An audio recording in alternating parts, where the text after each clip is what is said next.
It's the Canada's Podcast Network. Today, we're going to do something a bit different. I'm going to introduce you to Mario Toneguzzi. For those of you that are regular listeners and viewers, you'll know Mario is our Calgary host. Mario got COVID-19 just over 2 weeks ago, so he's got some great reflections. So, Mario, welcome to Canada's podcast. Like, I need to say that. Fancy being on the other end of that. You know, we're usually interviewing entrepreneurs, but you get to be the entrepreneur, and you've also, just so as everyone knows, just been experienced in firsthand COVID-19 and all of the issues. So you've got lots, over the last 2 weeks, you've been experiencing all kinds of things. I'd love to get some of those experiences out to people. But first of all, tell us a bit about yourself, how you became an entrepreneur, just some background so people will know you better. Okay, quick story about myself. Graduated from Carleton University in 1979 with a journalism degree and moved out west. I'm actually born and raised in Ottawa. Moved out west and worked with Nelson, BC. The Nelson Daily News. I was sports editor there from 1979 to 1980. And then 1980, I made the journey up north to Calgary and joined the Calgary Herald. And I was there for 35 years. Basically covered everything, everything from sports to business to lifestyle, to news. Did a little stint on Parliament Hill covering federal politics for a while there. So there for and in many different roles as a writer, a columnist, an editor, all that type of stuff. 4 years ago, as part of the post-media purge across the country of all newspapers, I was laid off and sent me in a different direction, one that I was not expecting to go on. You got that, I must be an entrepreneur. Okay. Yeah. Yeah. It's funny, right? Because I learned at that time, it's funny because newspapers just in my blood, right? And were so for basically 40 years, right? I grew up on the other side of media, but writer, then a commentator, all that. And that's all I thought, I would ever do, right? But being laid off forced me to think, and I have to.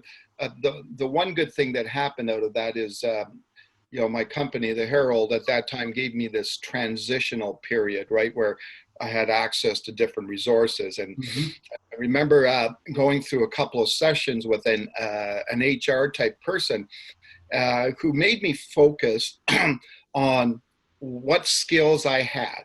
And that was the beginning of changing the mind of what I could do, right? And no longer was I thinking that, oh, geez, all I can do is work for a daily newspaper, right? Because those jobs are few and far between now.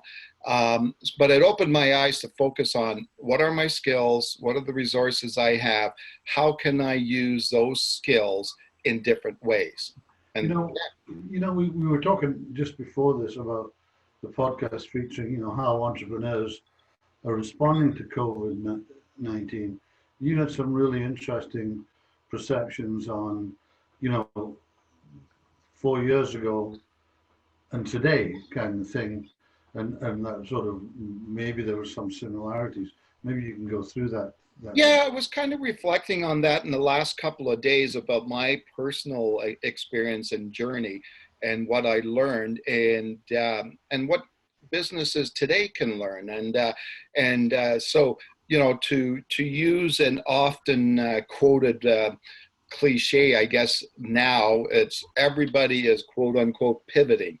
Right. And I shouldn't say everybody. The ones who can are the businesses. So you're reading and seeing a lot of businesses that are, say they're clothing companies and they're making masks now. And some of them are selling them. Some of them are doing it as a charitable thing. You're seeing many companies, especially in like the brewery and distilling area, making hand sanitizers, right? And selling them. Mhm. So a lot of companies have gotten that concept that, to go away from that tunnel vision of this is what we do, this is what we've always done, to look at, okay, what are our skills? What are our resources? What can we do at this time to quote unquote pivot? And I think the successful ones, and then the successful ones are going to be the ones that do that, but also kind of tweak what they do, whether that is a restaurant that has lost its dine-in sales, but now are going crazy, with takeout and delivery services, that type of thing. That's what companies and businesses really need to do. Kind of, as I said, like what I needed to do 4 years ago. Mhm. Yeah, it's interesting. I mean, you've been in quarantine for 2 weeks. More. More, actually, yeah. Yeah. But your output's been brilliant. You know, I haven't been is able. that because that's normal for you, or is that sort of you kind of being in a situation where you're forced to deal with things differently? Well, the thing is with my situation, health-wise, I've been good, except for the first 3 days where I had. Yeah, you were pretty rough those first 3 or 4 days. Yeah, first 3 days were rough with fever and cough, et cetera, et cetera. Now I just have this cough. And then for people, I'm not sure when you're airing this, Phil, but today is Monday, April 14th or 13th, sorry. And so as of now, I still have it. I'm into more than 3 weeks being quarantined. I was given a positive diagnosis on March 27th. And so since that time, I've been under quarantine. Mhm. But not able basically to leave my room for that period of time. So I got a lot of time on my hands, right? And not being physically unwell has given me an opportunity, okay, put it to good use, do a lot of work. There's only so many of those old shows that I can watch, right? I was watching the old Beverly Hillbillies, for example. Oh my God. So there's only so many of those I can watch, right? And so I tend to instead do a lot of work. So you kind of hit on it a little bit, but I mean, there's no question. I mean, you're very much a business reporter in the past. I know you've done other things, but you've done a lot of business stuff, and that the business is being devastated. Oh. I mean, I don't think people really realize it yet. I really don't think it's out of the bag, just how bad it is. Is there a silver lining coming out of this? I mean, or are we up the proverbial? Well, that's a really, really interesting question, and I think I'll go back a few years ago when we had the recession, and I remember a guy here in Calgary. He's a videographer. He put up a website, and I think it was called In It Together. He put up a website. And he had comments from all sorts of different prominent businessmen in Calgary about going through a recession. Mm-hmm. The mayor as well, et cetera. And I still remember to this day, there was a comment there, like a short video clip of a guy named Jim Gray. For those out there that don't know who Jim Gray is a prominent businessman in Calgary, one of the kind of mavericks and key iconic leaders in the oil patch, et cetera. Very well, and philanthropist, very well respected guy. And what he said was sometimes recessions are good things because they force companies to look at what they do and how they operate. In good times, companies spend money like crazy, right? With no cares at all, right? Because money is flowing in like crazy, right? But he said in recessions, that makes them stop and think and look at their operations. And in some ways, I guess this is the same thing right now, right? For many companies, like, is your business model, good? is it viable? What kind of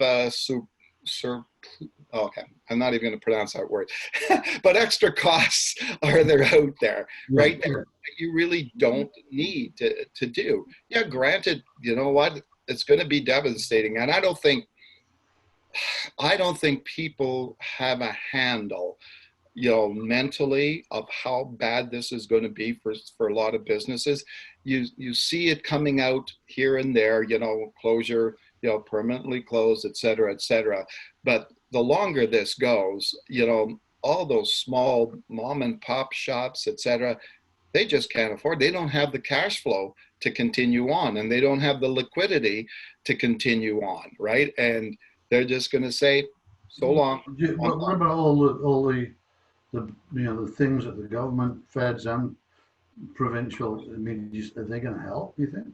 Well, see, that's the thing, right? And what I hear all the time now from the business community is they're not looking for loans, right? Because then that's another massive debt that they're going to have on their hands. That doesn't solve their problem, right?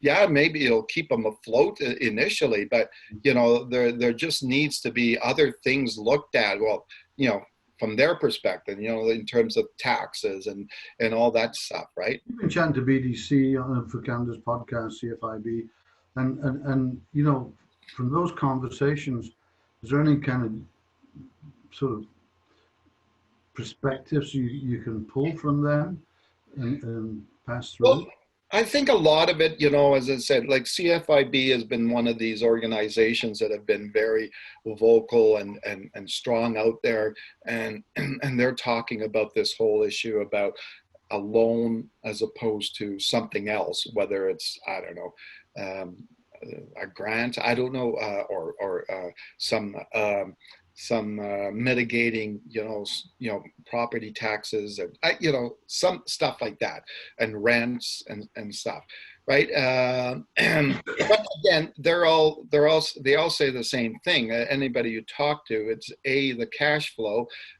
Whatever situation you're in, you got to find ways to get that cash flowing into your business to keep you afloat, right? Because of your expenses like rent and stuff like that.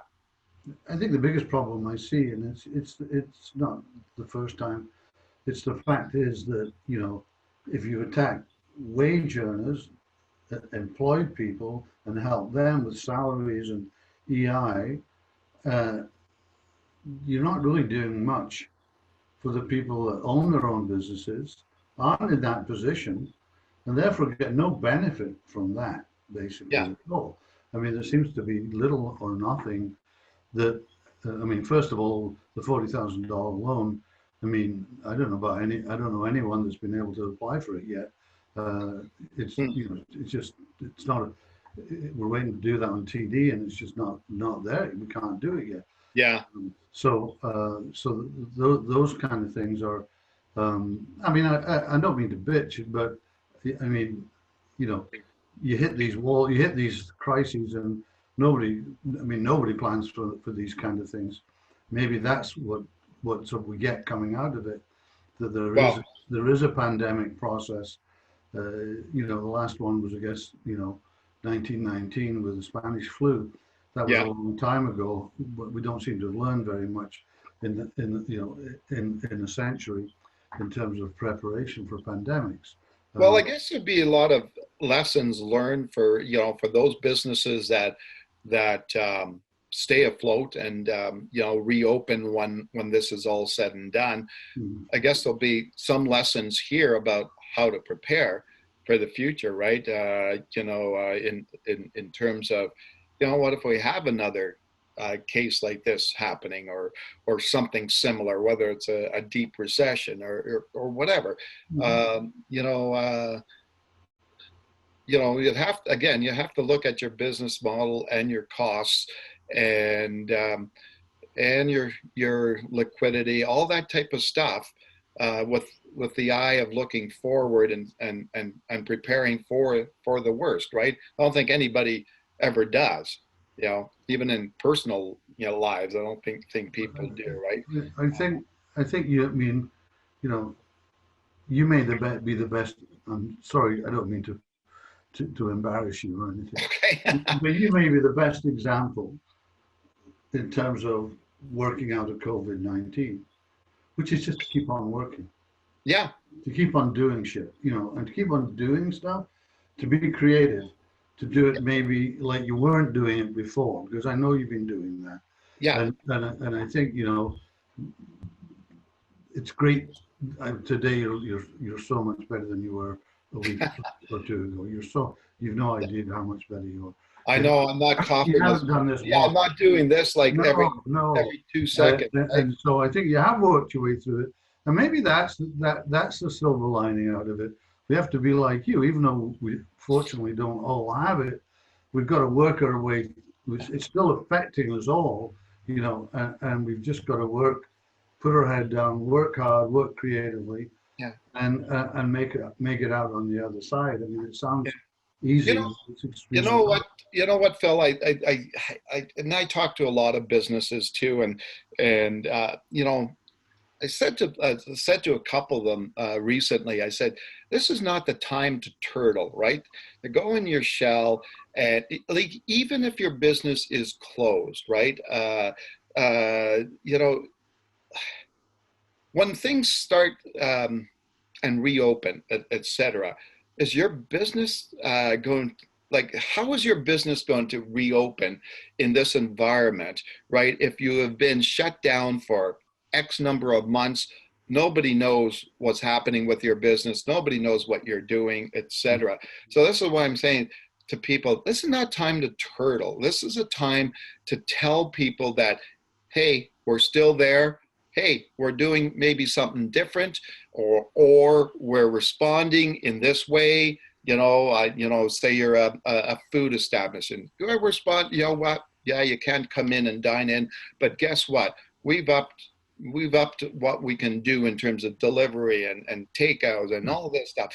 So that's what they have to do in terms of a marketing type thing, is that they have to shout it out to people that, we're not dead, we're still here. Because if they don't, like, they're going to be lost in the public mind going forward, right? Absolutely. So, damn it, we're not going to go under. We're going to come back.